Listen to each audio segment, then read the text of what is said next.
Salut à tous la team OL, Thomas M. Show pour OL Fan TV. Lendemain de nouvelles contre-performances pour l'Olympique Lyonnais, je l'avais dit dans mon avant-match, à quelle sauce allons nous-mêmes nous manger? Eh bien ça a été encore une sauce aigre, très acide, c'est du vinaigre. Je ne sais pas comment qualifier cette prestation de l'Olympique Lyonnais qui est toujours la même depuis quelques temps. Nous n'arrivons pas à produire de jeu, nous paraissons démobilisés par moments, nous paraissons tout simplement fatigués, épuisés. Je crois que Bruno Genesio n'arrive vraiment plus à trouver la bonne formule. On avait pourtant parlé d'un changement tactique pour ce match, parce que je le rappelle, c'était un match en retard à jouer contre Toulouse et on avait l'obligation, c'était au must win game, comme je le dis en anglais, un match à absolument gagner pour nos Lyonnais, et ça a mal tourné, Bruno Genesio avait des choix à faire, il avait des choix forts avant le derby et il a décidé, contre toute attente, je le dis, de garder son 3-5-2. On pensait à un retour au 4-3-3 ou au 4-2-3-1, pardon. Eh bien non, il est resté sur un traditionnel 3-5-2 parce qu'il se dit que autant rester sur un système qui marche, évidemment, bien évidemment. Par contre, il a changé des joueurs, il a essayé de faire, comme il a dit, des choix forts par rapport à ce qu'il avait vu. Et on a eu notamment en défense centrale Oumar Solet qui a été titularisé aux côtés de Denayer et de Jérémy Morel, qui revient parce que Marsal était suspendu. Donc c'était un peu le choix fort en défense. Et puis surtout le premier match en tant que titulaire, le premier match tout court pour Oumar Solet en Ligue 1. Donc ça c'était pour la défense. Sur les latéraux, on pensait que Léo Dubois allait être titularisé de nouveau sur le côté droit, il n'en a rien été. Ça a été Kenny Tété titularisé à droite, à gauche l'inarrêtable Ferland Mendy qui est peut-être, je le repréciserai, le meilleur Lyonnais en ce moment. Au milieu de terrain, on avait Oussem Aouar et le retour de Lucas Touzard qui avait eu une contracture lors du stage en Espagne. Et bien là il était de retour, Lucas Touzard. Tanguy Ndombele sur le banc, ça aussi c'est un choix fort. Et puis la mise sur le banc aussi de notre capitaine Nabil Fekir, qui n'avait vraiment pas été à son avantage lors du dernier match. Il avait été sorti à la mi-temps, je le rappelle aussi. Donc titularisation en meneur de jeu de Memphis Depay, et puis devant la doublette Bertrand Traoré et Maxwell Cornet. Maxwell Cornet lui aussi qui avait sa chance. Alors pas de Dembélé, alors moi je le réclamais, vous le réclamiez en commentaire. Bah non, pas de Dembélé. Choix bizarre. Bref, c'est un match qui a été vraiment très compliqué à vivre. On a été vite mené au score. On aurait pu le perdre. On aurait pu le perdre sans la rentrée décisive de Nabil Fekir et de Moussa Dembélé. On peut dire que Bruno Genesio a fait un coaching gagnant. Il a de la chance. Bref, je vais revenir sur les statistiques générales de ce match. 6 tirs côté toulousain contre 22 tirs côté lyonnais. On a tiré énormément de fois. 4 tirs cadrés côté toulousain et nous seulement 5 cadrés. 5 cadrés pour 22 tirs. Pour 22 tirs, c'est très très faible. 72 passes réussies dans le dernier tiers pour Toulouse. Nous, 223 passes réussies dans le dernier tiers. Ça vous prouve que vraiment on était très haut sur le terrain. 8 centres côté toulousain. Et écoutez bien, 41 centres côté lyonnais. Alors, moi qui disais qu'on n'était pas une équipe de centres, même Bruno Genesio le dit, eh bien on a accentué ça en passant par les côtés, en multipliant les centres, mais avec une faiblesse dans la précision assez incroyable. Et c'est ça surtout que je retiens à chaque fois, ce sont des centres qui n'arrivent pas à destination et qui ne sont pas bons. 61% du temps de notre possession s'est passé dans le camp toulousain. Nous avons été haut sur le terrain. Nous avons eu quasiment, encore une fois, 70% de possession de balle, mais une possession complètement stérile. Et c'est ça encore que je retiens, c'est que la possession chez nous est stérile. Nous sommes une équipe de contre-attaque, et quand on joue face à une équipe qui elle-même, même à domicile, joue en contre-attaque, eh bien, on a des très grosses difficultés. Toulouse qui était bien évidemment en bloc bas, et on sait très bien que dans les blocs bas, on a du mal. Au niveau des passes réussies dans la surface de réparation, Toulouse, 2 passes réussies dans la surface sur 4. Ça, c'est de la statistique famélique. Et nous, on a eu 31 passes à faire dans la surface de réparation, on en a réussi 19. Ce qui pourrait être pas trop mal au final, parce qu'on s'est créé quand même beaucoup de situations, notamment sur des centres dans la surface de réparation, des centres en retrait Au niveau des expected goals, les buts que nous aurions dû marquer, Toulouse aurait dû marquer 0,91 buts, même pas un but, ils auraient dû marquer les Toulousains. Et nous aurions dû marquer 1,63 buts. Donc vous voyez, les deux équipes ont légèrement surperformé. Et nous, on ne s'est pas créé tant d'occasions si franches que ça au niveau des expected goals. Au niveau de l'indice de pressing, par contre, on a été très bon. 5,35 passes autorisées à Toulouse avant une intervention défensive chez nous. Eux, ils étaient, les Toulousains, à plus de 12 passes avant une intervention défensive. Donc, vous voyez, on était quand même assez agressif au niveau du pressing. Ça ne se démontre plus. Alors, les meilleures combinaisons de passes, Depay, Mendy. 15 passes. Ensuite, il y a eu Tété Traoré, Aouar, Mendy, Depay et Morel Aouar. Le jeu a penché clairement à gauche, comme à chaque fois. Et Memphis Depay a été notre véritable meneur de jeu. C'est lui qui a créé du jeu. Au niveau des statistiques individuelles, Anthony Lopez, le pauvre, il n'a pas pu faire grand chose, que ce soit sur le but qu'il prend. Alors, il est complètement masqué sur le but les deux buts le premier but de Durmaz. Il est complètement masqué, il prend une barre transversale qui lui revient dans la gueule et il marque. Et puis ensuite sur le penalty, il peut rien faire. Malheureusement, il est prêt à contre-pied. Il est très très bien tiré le penalty de Durmaz. Donc voilà, un match où il n'a pas eu finalement tant de choses à faire. Il a détourné un ballon sur son poteau, Anthony Lopez. Moi, j'ai pas grand chose à lui reprocher. J'ai plutôt quelque chose à reprocher à la défense. On continue avec Denayer.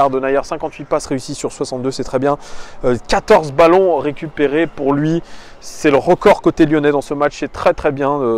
Vraiment au niveau défensif, 5 tacles réussis, c'est le record du match. Et 4 dégagements, c'est le record côté lyonnais dans ce match. Il a fait un bon match, Denayer. Mais il est trop seul. Il est trop seul à sauver la baraque. Il est volontaire. On sent qu'il en a sous le pied. Il est capable de porter le ballon, d'organiser le jeu, mais quand vous voyez la position moyenne des joueurs, vous voyez que Denayer, c'est le défenseur le plus reculé, donc c'est celui qui garde la citadelle, si je puis dire, juste devant Lopez. Et évidemment, il provoque ce penalty sur cette main. Alors là, le VAR a tranché, il a bien touché de la main, il y a eu penalty. Mais est-ce qu'on peut lui en vouloir à Denayer? Je ne lui en veux pas parce que vraiment, il se démène comme un lion et malheureusement, c'est ses coéquipiers dans l'ensemble qui ne l'aident pas beaucoup. Et ça, c'est franchement décevant.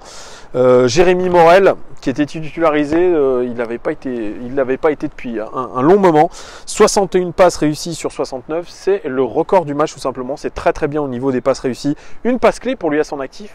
Oui, parce que Jérémy Morel, il a essayé de créer du jeu vers l'arrière, de créer le décalage. Il a essayé de porter le ballon aussi. Donc pour moi, il a été plutôt positif dans ce qu'il a fait. On sait que c'est un joueur engagé. Il n'a pas tout fait bien, mais vraiment, il a tenté ce qu'il pouvait avec les moyens qu'il pouvait, et puis en recherchant du rythme qu'il n'avait pas forcément. Donc moi, je lui casse pas du sucre à Jérémy Morel. 20 passes réussies dans le dernier tiers sur 24, ce qui est très très bien aussi et qui montre qu'il a été assez haut sur le terrain aussi. 4 interceptions, c'est le record du match tout simplement. C'est un bon match pour Jérémy Morel. De temps en temps, il nous a fait un peu peur évidemment, mais pour moi, j'ai pas trop à le critiquer. Je serais beaucoup plus critique avec Oumar Solet qui a fait 2 fautes. C'est le record côté lyonnais dans ce match. Oumar Solet, je l'ai trouvé encore très très tendre. Alors on me dit que c'est un futur Umtiti en puissance. Moi, je ne le vois pas, ce côté au-dessus du lot. Alors, certes, il est très jeune, il a 18 ans. Il joue plutôt en National 2 normalement. Mais l'OL a l'air de lui faire confiance parce que le défenseur recherché pour le mercato, ça va être compliqué aussi de l'avoir. Voilà, donc moi, je ne suis pas très très satisfait de Oumar Solet. Même sur ses prises de risque en portant le ballon et en essayant de relancer. Ça a été pas très précis. Moi, je l'ai pas trouvé excellent, Oumar Solet, malheureusement. Et ça a révélé vraiment les fragilités défensives que nous avons. Pour l'instant, nous ne pouvons pas faire confiance à Oumar Solet. C'est comme ça, il aura besoin lui aussi d'expérience. Mais pour l'instant, dans l'immédiateté, non. On continue avec Mendy, pour moi qui était le meilleur lyonnais peut-être sur ce match. Encore une fois, une grosse prestation, une grosse activité. C'est un impact player. Le jeu penche à gauche, il penche de son côté. C'est un joueur vraiment qui est décisif, on peut le dire, il est décisif. il essaye vraiment de faire le jeu au maximum. 2 passes clés pour lui, 26 passes réussies dans le dernier tiers sur 34, 2 duels réussis sur 3, c'est le record côté lyonnais dans ce match. 8 ballons récupérés, 4 interceptions et 2 fautes. C'est un très très bon match de sa part, encore une fois, vraiment à Ferland Mendy. Je loue vraiment sa qualité de déjà dynamique, parce que c'est un garçon qui n'est pas avare d'efforts, qui va toujours essayer de porter le ballon et de le faire bien, et essayer de surtout remuer et de mettre un peu de vitesse dans le jeu lyonnais, ce qui est très très rare en ce moment. Kenny Tété à droite, 48 passes réussies sur 58, 2 passes clés, 20 passes réussies dans le dernier tiers sur 27, ce qui est plutôt très bon. Et puis par contre la statistique qui est pas terrible, inquiétante, un centre réussi sur 6. Encore une fois, j'ai l'impression qu'il balance les centres, il ne sait même pas où il les met. Donc pour moi, il y a du bon et du moins bon. Il aurait pu faire une très belle reprise de volée qui a malheureusement été contrée sur un centre de Depay.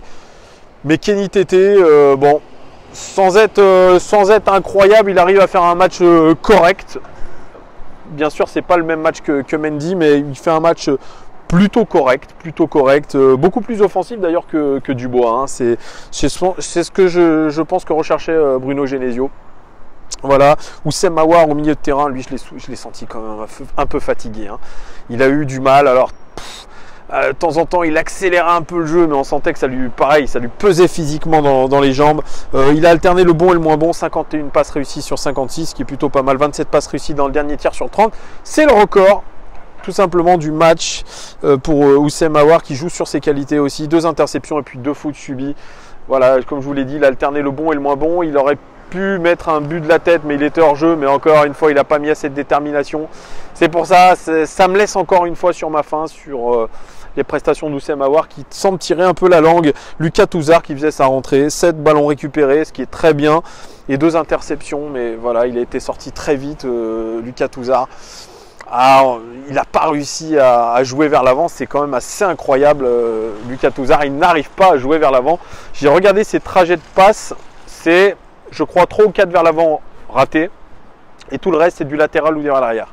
Donc on ne peut pas y arriver avec ça. C'est un charognard, c'est quelqu'un qui est capable de jouer ses rôles de sentinelle. D'ailleurs, il a été la sentinelle sur les positions moyennes des joueurs, c'est lui qui était devant la défense, mais ça reste encore trop léger. C'était un match de reprise pour Lucas Touzard, mais je ne vois pas comment il pourrait s'imposer sur le long terme. Lucas Touzard. On continue avec Memphis Depay. Memphis Depay est titularisé en tant que meneur de jeu. Eh bien, j'ai trouvé qu'il a fait un excellent match dans ce rôle-là. On le sait, il a une qualité technique qui est au-dessus des autres, une qualité de passe qui est au-dessus de la norme. Alors, il a bien sûr épuré sur son jeu. Pareil, lui aussi, je l'ai senti un peu. Il n'y avait pas trop le coup de rein de temps en temps. Mais voilà, il compense par sa vista.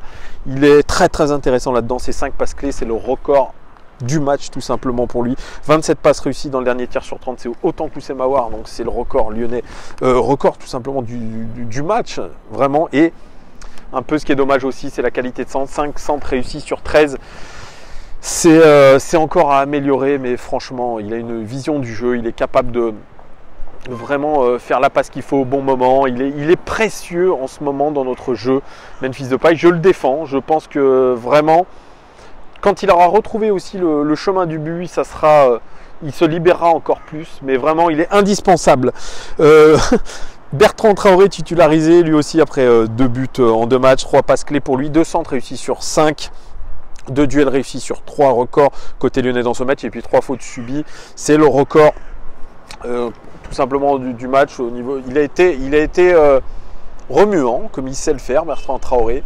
Ça manque encore d'efficacité, ça manque de temps en temps d'intelligence dans le jeu, ça manque d'intelligence dans les choix. Mais voilà, on sent qu'il y a du ballon chez les joueurs, mais il va falloir qu'il arrive à lâcher les chevaux un jour, et pour l'instant ce n'est pas le cas. Moi je l'utiliserai plutôt en tant que joker, parce qu'on voit qu'il arrive à être meilleur en tant que joker. Bertrand Traoré, Maxwell Cornet, il a eu les pires difficultés du monde à se mettre dans de bonnes dispositions. On sait qu'il a besoin d'espace, que c'est un attaquant qui aime croquer les espaces sur ton contre-attaque. On n'a pas eu beaucoup de loisirs de jouer comme ça. Il s'est retrouvé souvent esselé dans la surface de réparation avec un bloc très très compact et très bas côté toulousain. Ça a été un non-match pour Maxwell Cornet, qui a vraiment pas du tout été à son aise Nabil Fekir, lui qui est rentré, et ben Bilon, il a montré ce qu'il était capable de faire. Bilon, ça reste un talent formidable. Son coup franc est absolument sublime. Et franchement, on peut vraiment le remercier parce que sa rentrée était quand même extrêmement décisive. Et est-ce qu'on ne pourrait pas le voir à plus long terme comme un joker potentiel? C'est dur à dire, mais physiquement, je pense qu'il ne tient pas la route et peut-être qu'il joue sous infiltration carrément parce qu'il doit avoir des douleurs. C'est pour ça qu'il ne peut pas donner entière satisfaction. Mais vraiment, quand on voit le talent qu'il a, il nous a quand même sauvés en Ligue des Champions contre Donetsk. Donc il ne faut pas l'oublier non plus. Et je vais parler de la rentrée de Dembélé. Dembélé qu'on voulait titulaire, que je voulais titulaire, Moussa Dembélé. Eh bien, il a fait une très bonne rentrée avec beaucoup de détermination. Et puis sur sa première occasion et sur sa seule occasion, il a marqué un très très joli but. Il est capable de faire de grandes choses. J'ai vraiment confiance. Ça se voit. Ce joueur-là, il a besoin juste de confiance. Avec le temps de jeu qu'il a eu, qui est pas énorme, il est arrivé à faire de grandes choses, Moussa Dembélé. Donc je suis carrément confiant. C'est un joueur qu'on doit installer en tant que numéro 9. Et tant que Bruno Genesio ne se dira pas que c'est le joueur qu'il nous faut devant, ça ne pourra pas aller. Ce n'est pas un joker, Dembélé. C'est quelqu'un qui est capable de planter une 15 à 20 buts dans une saison, j'en suis persuadé. Donc vraiment, sa rentrée était positive à Moussa Dembélé. Et je suis très content pour lui qu'il ait marqué ce but. Voilà, je n'ai pas parlé de la rentrée de Tanguy Ndombele qui a fait du Ndombele, qui a essayé de jouer vers l'avant. Tanguy Ndombele, lui on sait qu'il est précieux, mais je crois qu'aussi physiquement c'est un peu compliqué pour lui. Voilà les gars, voilà, c'était mon analyse du match. Dites-moi vous ce que vous en avez pensé, qui vous avez trouvé bon dans ce match. Est-ce que vous avez été aussi inquiet que moi par la défense et par la prestation d'Oumar Soleh? Est-ce que vous vous dites aussi qu'il faut absolument garder titulaire Memphis Depay et Moussa Dembélé? Voilà, Bruno Genesio a dit qu'il voyait toujours les mêmes mots dans cette équipe, mais que pourtant il avait loué la capacité de réaction de l'équipe. Oui, bon, on est une équipe à réaction, mais on a les capacités pour être bien meilleur et de défendre beaucoup mieux, mais c'est pas en changeant complètement les joueurs. Il y a des automatismes aussi à trouver dans la défense. Oumar Soleh ne les a pas avec Denayer et Marcelo, et puis voilà, ça reste compliqué.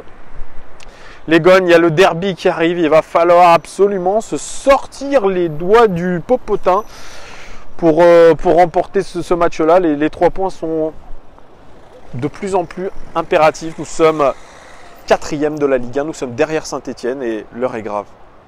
Donc j'espère que ça va avancer du bon côté. Voilà, je vous souhaite une très bonne soirée les Gones. J'ai parlé depuis quasiment 18 minutes, je suis désolé, je suis un peu trop long. Je vous souhaite une bonne soirée, à très vite, ciao.